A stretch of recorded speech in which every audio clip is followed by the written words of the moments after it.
Hello there, folks. Hope you're doing well. I'm here at Bandelier National Monument and just making a video on this beautiful site here. This is called Longhouse. I believe it's about 800 feet. Goes all the way down over there, all the way the whole length of the of this part of the path. And it's a lot of these dwellings are built at the base of the cavades, which are these hollowed out holes in the cliffs. Now, obviously, if you look up the cliffs, you'll see lots of natural holes, hundreds of them. They're all over the side of the highway. They're everywhere. Those aren't man-made, not the little ones. But what the Native Americans did here, what the ancestral Puebloans did, is they hollowed them out because it's pretty soft stone, and they made them into bigger rooms suitable for storage, habitation, and the like. And this is such a cool site. You see there's a cholla cactus growing in there. I'm a huge plant enthusiast, so I always love seeing all these awesome plants there.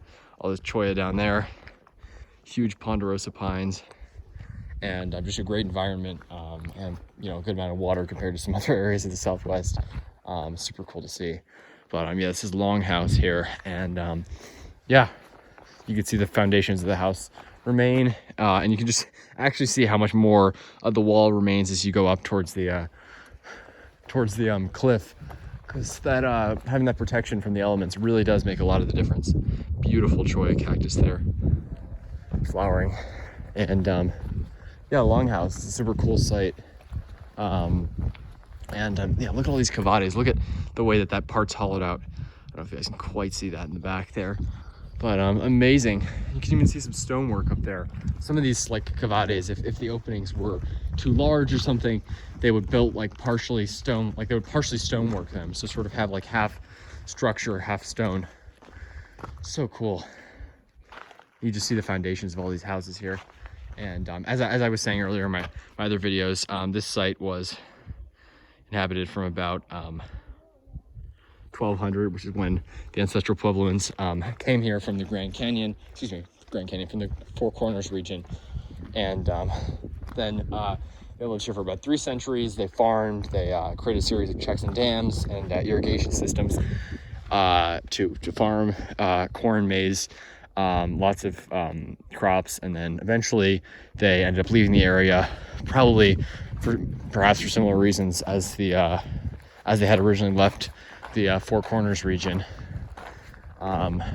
Drought, struggle perhaps, and lack of resources, and they eventually moved to areas along the Rio Grande. But this site, yeah, it's been inhabited until about 1500, so it's a good period of habitation.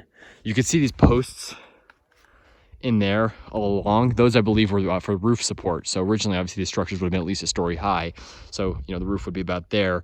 And then you have these wooden posts stuck into the rock. It's actually ingenious to have, as that sort of anchor, the rock would hold those wooden posts in place, which would obviously form the roof. You have more along there. I don't know what those would have been used for. Those could have been perhaps if there were like storage rooms towards the back. Maybe those formed a lower roof. And then you can see again what I was talking about, how you have a little tiny bit of masonry right there with these cavades, and presumably that room might extend even behind there. So cool. Such a cool site. Huge cliffs. Look at these cacti growing in here, so you can see how the plants take things over once they've been abandoned. But these sites are still regarded as sacred to a lot of the local Native American groups, a lot of local pueblos. So pueblo, Puebloan refers to these builders, people who built these ruins, but the pueblos of today, some of which have been inhabited for even the structures like Taos Pueblo, for example, in Taos.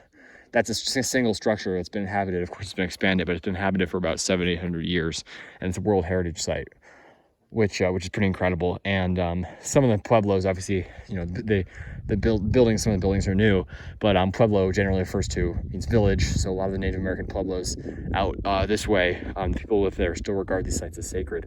So you want to, as I always say, tread lightly, and don't refrain from touching them, even at the even though it may be tempting. Don't carve your name into the rocks. They're soft, they erode easily. Don't do that. People took some of the charcoal from the roof from the old fires, hundreds of years ago. They wrote their names on the walls. Don't do that. I don't want to tell people what to do, but unfortunately, people just don't listen. Please treat these sites respectfully.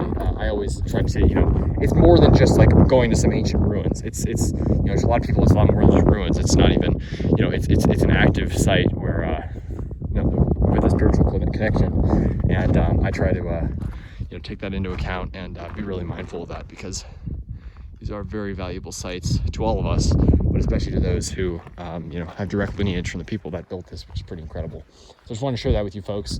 Hope you enjoyed. This is the Longhouse here at beautiful Bandelier National Monument. There's so many other sites here. Yeah, come visit. It's only about a half-hour's drive from Santa Fe, and then there's a shuttle bus that takes you here about 20 minutes, but well worth it. It's such a cool place. Have a cool